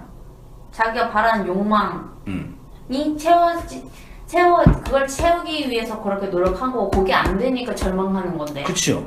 그러니까 그건 50대는 똑같을 거란 얘기죠. 근데 그게 이제 단순히 나이만 드는 사람 똑같지만 그 어른이 되고 진리로 양식으로 이 세상에 대한 해안이 된 사람은 그 욕망의 본질이 뭔지 아니까 예를 들어서 카드라는 걸 내가 욕망 갖고 있으면 성취감 때문에 행복하지만 근데 그 욕망의 본질을 알더라도 그 욕망의 본질에서 자유로워질 수가 없잖아요. 완전하게. 완벽한 자유는 아니지만 완벽을 지향하는 성숙과 성장이 있단 말이에요. 조금 놓아지는 것도 있지. 그런 건가? 아니 그게 그럼 성장을 한 개도 안 했나?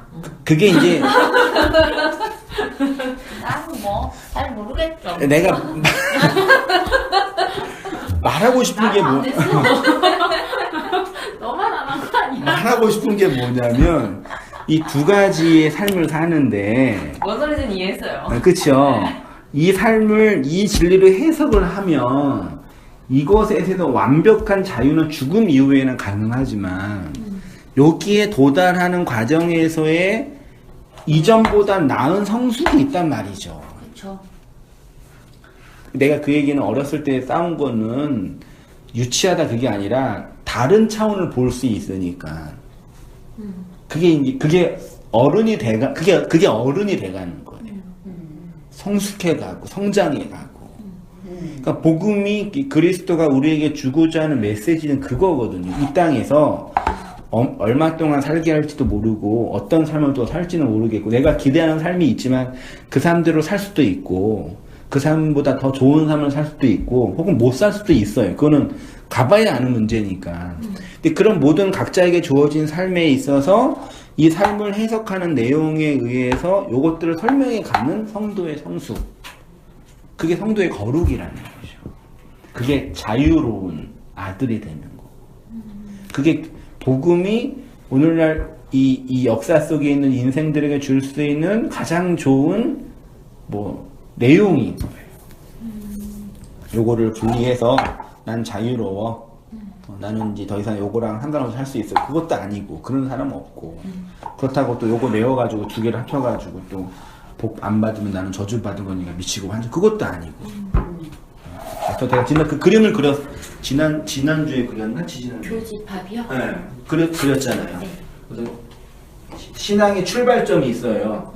여기까지는 애굽이고 네. 출발을 해요. 네. 출발하다가 이제 가나안으로 가잖아요. 그럼 애굽과 가나안의 이 경계선이 있잖아요. 네. 이 역사인데 분리해 놓은 게 아니라 이렇게 한 지점이 이렇게 있단 말이에요. 시작점이 있고 완성 지점이 있고 여기에서 이제 여기의 입장에서 여기는 성숙한 거지만 여기의 입장에서 미성숙한 거죠. 네. 그러니까 이게 진보의 발전 이게 있단 말이에요. 네, 뭔 소리인지 알았어요. 네. 논리적으로는 이해되죠. 네. 이게 이제 우리 경험적으로 여기에서 성숙해 성장해가는 그 경험적인 내용이 뭐냐? 그 예수님이 거룩해지는 거다, 온전해지는 거다, 하나가 되는 거다 표현을 하는 거고, 우리가 이제 내면적으로 경험할 때는 그거 자유로운다, 양식을 갖는다, 항상 기뻐하고 쉬지 말고 기도하고 범사에 감사한다, 혹은 역사를 하나님의 그대로 해석한다. 그렇게 가는 거죠. 네. 그러니까 이 세상의 욕망이 없어지는 건 아니지만, 네. 이 욕망이 이루어지지 않는 것 때문에 절망하지는 않는 거죠. 그걸로 나를 평가하지도 않는 거고. 네. 아니다. 네. 알면서도 그렇게 평가하는 건 불가능해요? 난 덜하는 건가? 그러니까 완벽한 게 자유로울 수는 없지만 점점 더 나아지는 거죠. 그러니까 뭐 너가 뭔 말하는지 알거든. 똑같으니까. 똑같은 괜찮으세요? 또 아플 것 같아. 똑같은 그런 고민을 했으니까 하고 있으니까. 근데 안다는 게 이렇게 들어서 아는 거랑 내가 깨닫는 거랑 다른 차원인 것 같아. 듣는 건 필요한데 분명히 누군가 얘기를 해줘야 돼. 안 그러면 혼자는 못 깨닫잖아. 뭐 우리가 부처는 아니니까. 그러니까 들어서 지식으로 알고 이게 내 삶 속에서 이게 깨달아지는 그것도 필요한 것 같아. 나는 그럼 삶 속에서 안 깨달아진 거네? 그치, 머리로만 들고 있으면 그러니까 머리랑 내 욕망이랑 따로 가는 거지. 그러니까 알의 단계가요. 네. 다른 다른 사람이 들려줘서 아는 게 가장 초보적이고, 내가 읽어서 아는 게 그 다음이고, 내 안에서 생각해서 아는 게 그 다음인 거. 알의 그 강의원. 그래서 강의만 많이 들으면 바보 돼. 듣기만 하는. 예.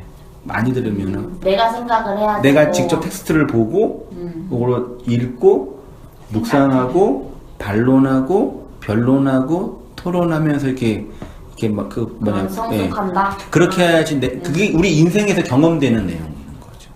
근데 하나님이 완벽한 교보제 인생을 다 주셨는데 끊임없이 가르쳐 주시는데 다 교보제야. 근데 내가 그 진리를 해석하는 능력에 따라서 10만 취하냐, 20만 취하냐, 90을 취하냐는 개인의 성숙의 문제죠. 그냥 그러면 애기네, 애기? 그게 애기야. 완전 언니가 신생을 하고 난 태아네? 똑같아, 전화나. 똑같아. 난 뭐 모르겠어요. 나 이게 안 채워지면 내 죽는 게 나을 것 같아. 물가에 얼른 젖주세요. 사춘기 애기 키우지 마. 사춘기 너무 힘들어. 차라리 막내는 예쁘기라도 하지. 그 막내도 클 것입니다. 어느새 사춘기가 될 것입니다. 아, 그 진짜 뭐냐, 엄마 말 그런 말, 미친 7살 이렇게. 미운 7살 아니에요? 요즘 미친 7살. 미쳤대, 미치겠다. 그런 가정을 겪지. 그래서 우리 인생이 다 겪잖아요. 그래서 뭐냐, 영아기, 아동기, 사춘기, 뭐 노년기, 아니 중년기, 또 이제 마지막 오춘기 있잖아요. 갱년기. 집에서 갱년기랑 사춘기랑 싸우면 누가 이겨요? 갱년기. 갱년기가 힘과 권력을 가지고 있으니까. 그 갱년기와 사춘기에 끼어 있는 남자는 어떻게 되겠어요? 불쌍해. 근데 남성도 갱년기 있다던데? 네, 다 있대요. 네. 남자들이 더 심하게 탄다며요. 그러니까 다 양상이 다르죠. 여성분이 이렇게 열이 난다 그러더라고요. 우리 집사님 얘기 들으면. 좀 열이 올라오고. 화끈거리고. 남자는 좀 이렇게 예민해지고 우울해지고. 좀 뭐라 해야지? 좀 약간 여성 호르몬 많이 네. 나오니까 여성스럽게 되고, 남자는 우울증 걸린 여자처럼. 네. 그리고 남성 호르몬이 나오니까 이제 바뀌는 거죠, 성체가. 그래서 활동적으로 활동을 하면 좀 더 풀어야 돼, 그래. 풀리는 거. 열기가 좀 네. 내려앉나? 네. 그런가 보다. 우리 엄마 갱년기인가 봐. 그래서 막 산도 가고 막 노래도 하고 막 수다도 떨고 풀어야죠. 풀어야 돼. 그래서 나중에 이제 성차가 없어지는데 또 이제 중성화 되잖아요, 어른들은. 할머니, 할아버지 되면. 이스라엘의 회복과 교회의 거룩인가요? 네. 이거 주제 한번 읽어주세요. 이러한 신학적 진술은 곧 포로된 이스라엘의 회복이 교회의 거룩과 자유를 설명하는 것임을 말합니다. 이스라엘을 포로로 만들었던 나라는 바벨론입니다. 바벨론을 누가 이스라엘에게 보내셨습니까? 하나님이 보내셨습니다. 그 말은 하나님이 이스라엘에게 바벨론으로 오셨다는 것이고 그들을 공격하여 덮고 파괴하고 파멸하여 넘어뜨리게 하셨다는 말씀입니다. 그러면 이스라엘의 회복은 무엇입니까? 바벨론 이후 메데바사가 페르시아 고대 근동 지역의 패권을 장악했는데 고레스 왕이 포로된 이스라엘을 다시 고국으로 보내어 해방시켜 주었습니다. 이는 하나님이 그들을 다시 보내주신 네, 것입니다. 느부갓네살에 의해서 데려가고 고레스에서 다시 보낸 거예요. 하나님이. 역사는 다 이렇게 움직여지는 거예요. 그러니까 그냥 세속 역사는 그냥 한 나라가 성장했다가 파멸 그런 역사인데 그 속을 하나님이 사용하신다는 거죠. 우리 개인도 마찬가지예요. 경험하고 있는 모든 것들은 하나님이 보내준 다 교보제들인 거죠. 그렇죠. 제일 네. 하나님 미친 게 오셔가지고. 그렇죠. 예, 이것이 바로 이스라엘의 회복이고 교회가 아버지의 말로 거룩하게 되는 진리의 회복을 상징적으로 예표하는 것입니다. 성도가 어떻게 이러한 회복을 진리의 말씀을 통해서 경험하는지 인생 말씀이라는 단어로 설명해 보겠습니다. 인생으로 살아가는 사람들의 삶 속에서 하나님이 택하신 교회들에게는 아버지의 말씀이 진리로 주어집니다. 그 아버지의 말로 오신 분이 말씀이 육신이 되신 예수 그리스도이고 인생이 예수를 믿으면 그때부터 말씀을 받아 살아가는 삶을 사는데 그것이 인생이 말씀이 되어가는 인생 말씀이라고 표현했습니다. 그래서 제가 예를 많이 든 게 여자의 인생은 언제 삭제가 되냐? 애를 낳아. 네, 애를 낳을 때 삭제가 돼요. 근데 그거는 실제로 이렇게 중년의 우리 권사님들은 나한테 뼈 저리게 다가와요. 그분들은 그게 뭔지 알아요. 내 인생 없어지는 거죠. 네. 근데 그 인생이 어디로 인생이 내가 없어지고 어디로 이렇게 어디로 이렇게 이입될까요? 애. 남편은 남편은 애를 키우기 위해서 필요한 존재. 그래서 정답. 그래서 나중에 남편은 이제 가장 이제 아래에 있는 사람이에요. 그러니까 너무 사랑해서 두 사람이 결혼을 했잖아. 네. 네. 그때는 애도 없었잖아요. 네. 근데 애를 낳고 애 두세 명 낳았어. 그러면 이 여자의 가장 중요한 소유권은 남편이에요, 애예요. 애. 네. 이 사람 왜 그럴까? 애니까. 근데 이게 본능적으로 아는 거예요. 남편은 내 유전자가 없잖아요. 근데 사랑해서 결혼했잖아. 그 사랑이 다 식은 거 아닐까? 식은 게 아니라니까 그거는. 그냥 여자의 나를 드러내고 나를 이렇게 할 만한 존재는 자식으로 이입되는 거예요. 남편은 씨를 건네준 타자가 되는 거예요. 그래서 여자에게는 모성애가 있는 거서 자기 걸 돌보는 성향이 강하고. 남편은요? 남편은 애를 낳으면 와이프보다 애가 더 소중해지지 않아요? 남편은 밥까지 더 중요하겠지. 네. 일하는 거나 네. 자기가 인정받고 네. 사는 거나 그게 사회생활 남편은 끝까지 지만 아는 거예요? 그걸 지만 아는 게 아니라 가정을 위해서 나가서 그러니까 여자는 안에 있고 남성성은 밖에 돌아다니는 성향이 강하잖아요. 하나님은 끝까지 지만 알겠네요. 아니, 그렇지 않을까요? 그렇게만 남편이기도 하지만 또 엄마이기도 하니까. 그러니까 이게 인간의 기본적인 이제 성향인 것 같아요. 최소한 여자에게 가장 중요한 건 남편은 아니에요. 그 사랑이 식었다라는 측면이 아니라 그렇다고 사랑 안 한다는 얘기가 아니라 남편한테 그럼 중요한 거는? 남편한테 중요한 거는 근데 뭘까? 제가 우리 반장님 얘기를 들었는데 반장님이 한 50대 중반쯤 되는 여자 반장님인데 남편이랑 잘 때는 그냥 편한 옷을 입지만 친구들이랑 같이 여행 가서 잘 때는 예쁜 잠옷을 입고 간다고 잠옷을 사러 갔어요. 근데요? 제 생각이 났어요. 그러면 남자는 더 이상 네. 내가 사랑을 나누고 그 잘 보여야 되는 존재가 아니잖아요. 예쁘게 보여야 될 존재가 아닌 거죠. 그쵸. 다음에 볼장말장 다 갔으니까. 그러니까 근데요. 같이 사는 입장이죠. 애들은 같이 안 살아요? 아, 애들이랑 놀러 갔는데 아니요. 친구랑 갔다며. 그러니까요. 애들은 내가 양육해야 할 대상이고. 아무튼 그건 우리 인간의 세상이니까 알아서 판단하시고 내가 뭘 말하고 싶냐면 여자인 우리가 이 여자의 생명이 어디로 이입돼요? 애기. 아들에게로. 요거예요. 네. 우리의 생명이 아들에게로 이입되는 거예요. 네. 여자가 삭제가 되고 남편이 넣어준 시에 의해서 나온 그 생명으로. 그러면 성도가 역사 속 여자로 살잖아요. 네. 우리의 존재가 삭제당하여 뭘로 나올 거 아니에요. 그거. 그게 더 중요해진다고요? 그렇게 된다고요. 뭐 중요해지고 안 중요해 문제가 아니라 성도의 인생을 통해서 인생이 삭제되어 말씀이 나오는 거죠. 네. 그 얘기요. 볼게요. 자, 인생 말씀까지 했죠. 그러면 인생 말씀이라는 것이 궁극적으로 어느 지점에 도달하는 것이냐? 인생이 삭제되어 가고 말씀만 오롯이 드러나는 지점. 그래서 여기에서 뭐 사회적으로 파생되는 게 뭐 고부간의 갈등도 일어나고 뭐 기타 등등이 다 일어나는 거죠. 인생이 말씀을 담으면 나타나는 것이 진리로 거룩하게 되는 것입니다. 거룩은 구별입니다. 성도가 이 세상의 모든 인생들과 특별히 다른 점이 뭐냐? 아버지의 말씀을 그리스도가 전해준 영으로 받아 그 영의 생명으로 살아가는 존재와 삶. 이게 바로 구별이고 거룩이고 하나 되는 것이고 온전하게 되는 것이다.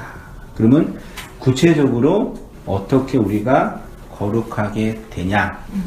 마태복음 19장 21절 예수께서 이르시되 내가 온전하고자 할진대, 이 온전이에요. 거룩하고자 할진대, 하나가 되고자 할진대, 뭐래요?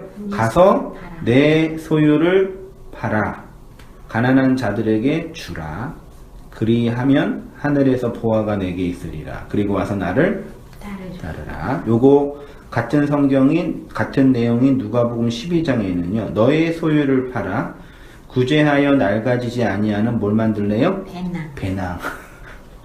배낭이 발란티온인데 이건 돈주머니예요.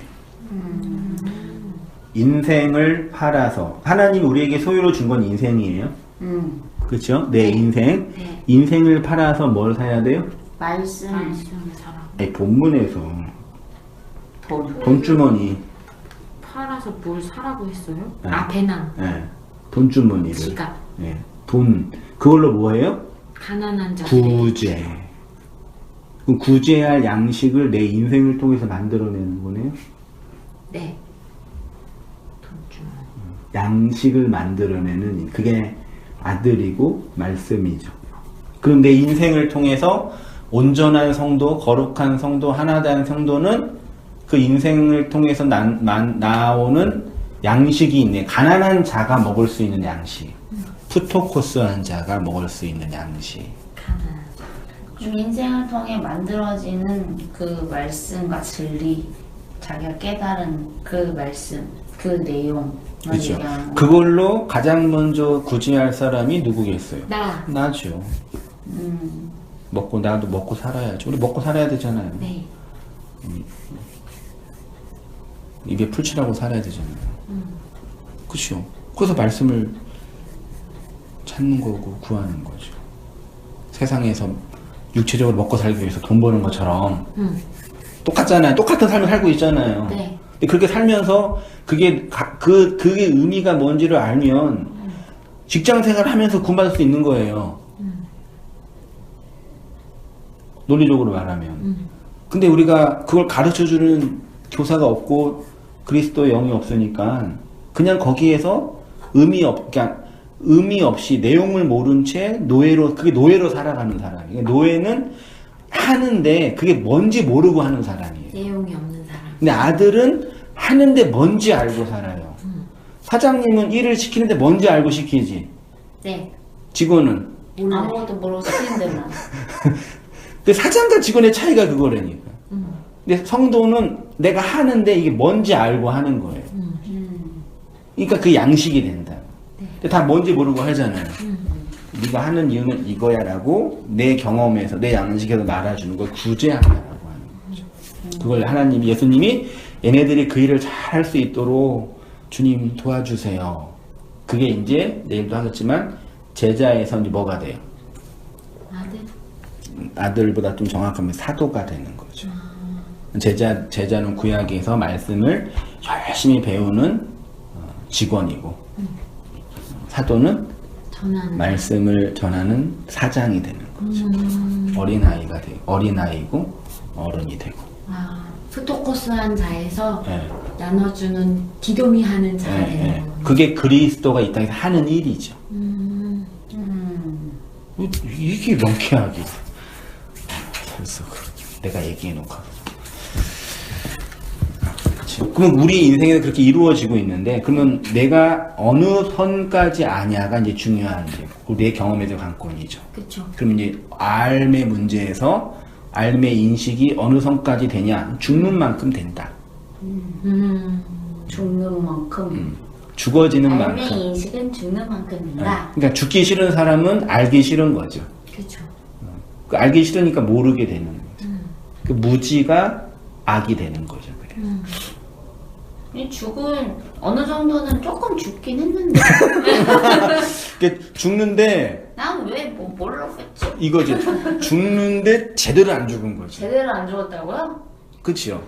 그러면 이제 어떻게 사는 그러니까 거야? 버틴 건가? 그러니까 죽을 만큼 힘들지만 버텼다? 그치요? 끝까지 마지막 에스카토스 코드란테스 마지막 하나가 남기고 있는. 그거 하나 주님이 뺏어가는 거죠. 근데 이렇게 목회를 하고 성도를 뵈면은 지금 그냥 이러면 돼. 그냥 죽이세요 그냥. 내가 죽인 만큼 살겠습니다. 죽이세요 그냥 하면서 이럴 것 같은데. 그러니까 어쨌든 죽이세요 그냥. 모르니까 잘. 근데 그런 이거 죽이세요 그냥 이랬는데 미친 게 진짜. 그렇죠. 그게 이제 푸토코스 속에서 경험되는 성도의 그 진행되는 과정인 거죠. 그걸 이제 뭐 서신서에서는 영적인 싸움, 뭐 내 육체는 원하나, 근데 그런 이제 싸움을 계속 하니까 서신서서 힘내세요, 이렇게 잘하세요 이렇게 격려도 해주고 아직도 거기야 막 혼내기도 하고 막 이렇게 막 이렇게 다루는 거죠 성경. 교회 생활을 통해서. 너무나 어렵다. 그래서 이제 그거를 이제 이렇게 어떻게 온전하게 될 수 있냐? 내 소유를 팔아 가난한 자들에게 주라. 누가복음 12장에서는 팔아 구제에 낡아지지 않은 배낭을 만들라. 인생이라는 하나님이 주신 소유를 통해 만들어야 할 것이 있는데 그게 가난한 자들을 구제할 수 있는 양식으로서의 배낭. 가난한 자들이 보이잖아. 저요. 네. 가난한 사람들한테는 양식을 줄 수 있는 거예요. 부유한 사람들한테는 슬프죠. 쓰레기가 되는 거지. 네. 그냥 쓸데없는 말인 거. 맞네. 가난한 사람들에게만 들리는 거죠. 그러면 선교하는 사람들 있잖아요. 네. 필요 없는 건가요? 필요하죠. 필요는 하는 건데. 근데 이제 그거를 예를 들어서 부대가 있으면 전투 부대가 있고 길을 닦는 공병 부대가 있고 지원하는 부대가 있잖아요. 그러니까 제일 중요한 건 복음의 핵심은 전투지. 네. 이거를 하려면 이제 길도 닦아야 되고 문화도 알아야 되고 요것도 해야 되니까. 근데 오늘날 성경은 요거는 별로 없고 요거만 하려고 그러는 거지. 가서 그냥 문화 적응하고 유치원 세우고 빵집 세우고 빵 나눠주고. 진리를. 그거는 교회 사역이 아니라 그 NGO의 사역이잖아요. 물 파주고. 이 땅에 먹는 양식에 관한 거잖아요. 그것도 필요해. 그걸 해서 그 문화에 잘 적응해가지고 복음을 전해야 되는데 이거는 없으니까. 내용 없이. 네. 성교를 그렇게 하면 안 돼요. 근데 그게 다 필요한 과정이잖아요. 근데 과정인데 거기까지는 안 가니까. 이거는 별로 중요한 생각 안 하는 거. 요것만 중요하고. 내용을 요거를 알고 요거를 하면 상관이 없는데 그런 사람이 있겠지. 실제로 있어요. 그런 분들은 진짜 들어가서부터 죽어요. 그냥 거기 원주민이 돼요. 우리나라는 근데 원주민이 안 되고 뭐라 그래야 되나? 선교사가 가는 도시에만 있고 네, 막 아이들은 이제 국제학교 보내고. 되게 이렇게 돼서. 그러니까 선교지에도요. 거기도 이제 빈익빈 부익부가 일어나서 시골이나 오지는 아무도 안 가. 선교 도시에만 선교사들이 많이 있어. 그리고 이제 막 본국에서 받은 돈으로 유치원도 세우고. 그럼 예전 목사님은 뭔 짓을 하신 걸까? 오지도 가지고 하셨잖아. 김혜수 목사님? 응. 근데 좀 약간 그런 생각 안 했어. 보면서 난 그런 생각 많이 했는데. 그러니까 오지를 가긴 가셨으나 매우 이렇게 VIP 대접받으셨고. 근데 우리나라에서 선교하는요, 한국에서 300만 원 지원해 주잖아요. 거기에서는 거의 왕국이 돼. 내가 갔다 왔는데 거의 1000만 원 이상의 돈이 되는 거야. 그럼 거의 왕국이 되더라. 선교 센터를 지어. 그리고 본국에서 와가지고 거기에서 이제 숙직하면서 영업 홍보를 해줘. 돈을 계속 보내줄 거 아니야. 학교도 짓고 건물도 짓고 병원도 지어. 그러니까 좋은 사업이 되는 거죠. 기독교 관련 사업. 거기서도 이제 그 단체에 들어가면 왕국 자체를 만드는 그 안에 들어가면은 좋은 데 취업할 수도 있고 한국에 올 수도 있고. 우리나라 똑같아. 옛날에 그 구한말 시대나 그때 선교사들이 돈도 주고 영어도 배웠잖아요. 선교들한테 미국에 가서 하겠다고 오고. 그렇게 문명과 같이 들어가는 거예요. 그러니까 문명을 먼저 집어넣고 복음을 집어넣으니까 이상한 복음이 되는 거지. 그렇죠. 아, 복음부터 전하는 또 가서 그 원주민 가가지고 휴대폰 들고 가잖아요. 요거만 봐요, 애들이. 그렇죠. 아, 예수 믿으면 이렇게 가져갈 수 있냐고. 아, 그 욕망으로 예수를 믿는다. 그리고 뭐 얘네들은 가난하고 헐벗고 돈도 거기 막 천장 없는 집에서 자고 막 그러고 안타까워 하잖아요. 걔네는 상관없어. 그거 편해. 그냥 삶인데. 그냥 그렇게 즐거워. 근데 우리만 이렇게 복음을 전해낸다고 어떻게 해가지고 이상한 복음만 안 전하고 이상한 이렇게 우리의 문명을 전하는 거예요.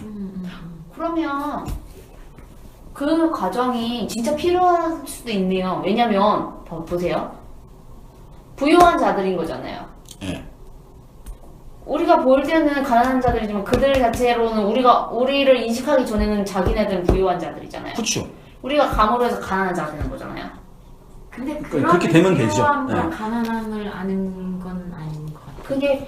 근데 그게 물론 그 마음하고 그러니까 속의 내면 문제하고 육신적인 문제하고는 전혀 다른 문제이긴 그러니까 하죠. 1차적으로요. 응. 문명의 선입견, 문명의 우위에서 간다고 생각해요. 근데 그거는 옳지 않아요. 그러니까 진짜 복음을 전해 그 사람들이 돼야 돼요. 거기 원주민과 그 사람의 문명을 이해하고. 근데 뭔 소리인지 지금 이해했어요. 문제는 아프리카나 동남아시아 이미 다 복음이 다 들어갔던, 우리보다 더 일찍 들어갔어서 거기는. 이미 다 기독교 문명에 들어갔다가 이제 토착화되고 왜곡화돼서 이제 변질된 거죠. 이미 다. 일본은 더 일찍 복음을 받아들였어요. 근데 거기 이제 수많은 신 중에 하나 된 거죠. 예, 그러니까 우리나라는 이제 그렇게 어차피 된 거니까 다 이미 다 그런 의미에서는 다 이게 증거되고 있는 부분이 있죠. 그냥 기독교 문명이냐, 어떤 본질적인 거냐, 기독교라는 틀을 세운 문명이냐. 그러니까 오늘날 이 거대한 지구에 있는 기독교 문명은 얘기인데 유대교는 이스라엘 팔레스타인 지역의 여호와의 영적인 종교는 그러니 문명사적으로 헤브라이즘이라 그래요. 히브리 문명. 히브리 문명이 1세기 이후에 팍스 로마 시대 전국으로 전 세계로 퍼지면서 그리스 헬레니즘 문명을 철학사적으로 받아들였어요. 그러니까 히브리적 복음의 내용을 헬라적 철학사적으로 포장해가지고 퍼뜨리는 게 가톨릭인 거야. 그 지금 전 세계에 있는 기독교 문명은 히브리 문명이에요, 헬라 문명이에요. 헬라 문명이에요. 헬라 이교 철학의 문명이에요. 본질적인 여호와의 종교가 아니라 우리는 이게 기독교인지 알고 있는 거야. 요걸 전해 사람들이 우리가 미국에서 받은 기독교는 이 기독교예요. 그게 극명하게 드러나는 게 그 기복주의나 율법주의나 이런 게 나와요. 헬라 문명은 다 이렇게 뭔가 형상화 그치요. 눈에 보이는 거 그리고 철학적인 그러니까 발전할 수 과학 문명, 자연 철학 연구했으면 발전할 수밖에 없어. 그 문명은 그 전 세계 문명 동양 그 오리엔탈 문명보다 이게 더 세지. 이 과학을 개발하고 자원을 개발하고 얘네들은 동양 문명은 그냥 띵까띵까하고 놀고 그런 정신적인 것만, 영적인 것만 얘기하고 그런 정치 철학 얘기하고 그러니까 자연 문명 선배는 자연 철학 연구를 안 한 거지. 우리 동양 철학은 그 자연과학이 서구 문명에서 발전했으니까 어쩔 수밖에 없는 현실이죠. 근데 그게 이제 기독교화된 거죠. 그렇게 세운 거대한 그 기독교 문명의 로마 카톨릭인 거예요. 강력한 그 중세. 그게 기독교예요. 거기에서 칼빈과 루터가 이건 아니야! 그리고 좀 소리를 지른 거지. 좀 나온 거지. 그치만 나왔지만 여전히 그 색깔이 있는 거지. 그냥 다른 모습에 똑같은. 예, 요건 아니야! 그러고 사지 아니야! 막 그러는데 좀 나은데 좀 비슷한 부분이 있는 거지. 그리고 막 지네끼리 막 싸우고 막 그러고 그 있는. 카테고리를 벗어날 수가 그러니까 없으니까. 복음의 본질은 있는 문명사 안에서 그 내용을 간직한 어떤 사람들에게만 들어가는 거예요. 그러니까 문명적인 이해는 필요해. 예, 그거 필요하고 이렇게 배워야 되고 또. 근데 그 안에 본질은 그 아버지의 그 마음을 받은 성령을 받은 그 성도에게만 그리스도의 진리가 들어가는 거죠. 그게 이제 뭐 구약의 여호와의 종교, 아브라함의 종교, 노아의 종교 이렇게 흘러나온 거죠. 왜 이 시대가 이렇게 됐는지 충분히 해석이 되죠. 우리는 강자적 입장에서의 기독교만 추구하니까 기독교 아니지. 그 니체가 말한 게 거의 맞죠. 현대 기독교는 플라토니즘의 대중화 이렇게 말하는 거죠. 신은 죽어야 한다. 여자도 죽었다. 그런 시대 속에 그 거대 문명사 얘기지만 다 우리 얘기에 그 사실은 다. 우리도 예수님 믿으면서 이렇게 죽어야 할 헤브라이즘 문명보다는 화려하고 멋있고 큰 그 헬레니즘 문명 속에 있고 싶은 거죠. 그러니까 헤브라이즘 문명에서의 데이비드와 헬레니즘 문명 속의 데이비드는 완전 다르잖아요. 그렇죠. 다윗상 완전 다르지. 그 다윗 완전히 그 조각남이잖아요. 미남. 우리는 그렇게 하나님을 해석하거든. 원래는 그게 아닌데. 그 얼마나 심하게 그러니까 한도 끝도 없는 거야 이렇게 그 용어의 재해석, 신학적인 재해석. 그리고 현대 그 우리나라 대형 교회 목사들이 그 메가처치에서 하는 설교들은 완전히 그 말도 안 되는 자기에게 말씀. 그거지 뭐. 그냥 조엘 오스틴 따라하는 거지. 맞아요. 그냥 세상 얘기에다 예수님 이름만 붙여놨어. 얼마나 그러니까 예레미야가 속이 터졌겠어요. 자, 묵시 속에서 완성된 예수님의 기도. 그래서 예수님이 교회를 위해서 간절히 그거 안 했어요. 양식을 살 수 있는 돈. 여기 안 했어. 온전하고 잘진데 양식을 살 수 있는 돈이 뭐냐? 우리에게 주어진 그리스도의 은혜이고요. 그 은혜는 오직 우리의 소유라는 인생, 그러니까 소유라는 인생을 통해서 사는 거니까 인생이라는 자본금을 내야지 사는 거예요. 그 부유한 자는 절대 못 얻는 거예요. 그러니까. 인생을 통해서 은혜로 돈 주머니를 만들고 가난한 그 자들을 구제하는 거. 예. 그러니까 그 이걸 다르게 얘기하면 내가 네 인생을 차압하겠다. 내 인생을 팔아서 네 인생을 통해서 내 아들을 놓겠다. 너랑 결혼하겠다. 이거. 그치, 좋게 말하면 결혼 생활 난 하겠다. 너랑 결혼해서 애 낳을 거야. 그치요. 그래도 내 알을 낳아도 그 전라도 사투리잖아요. 그래요. 그게 예수 하나님이 주신 복음이죠. 그러네. 좋게 말하면 그러니까 빨리 죽으라. 그래서 죽는데 이제 결혼 생활을 경험하죠. 신혼 생활도 경험하고 돈 없어서 죽고 싸고 싸고. 그럼 우리는 지금 신혼생활이에요. 네. 약혼 중인가? 약혼 중이니 상상도 못했다. 뭐 결혼은 했어야지. 뭐 나한테 물어봐. 약혼도 결혼이잖아요. 아니에요. 법적으로 결혼해야지. 간 보는 거지. 첫날 밤을 지냈어야지. 아직까지. 안 좋은데. 에? 애를 임신을 아직 안 했나? 아직 건가? 아직 신랑이 되게 멋있어 보일 수는 있겠죠. 안 멋있어 보이는데. 잘 결혼해요. 예.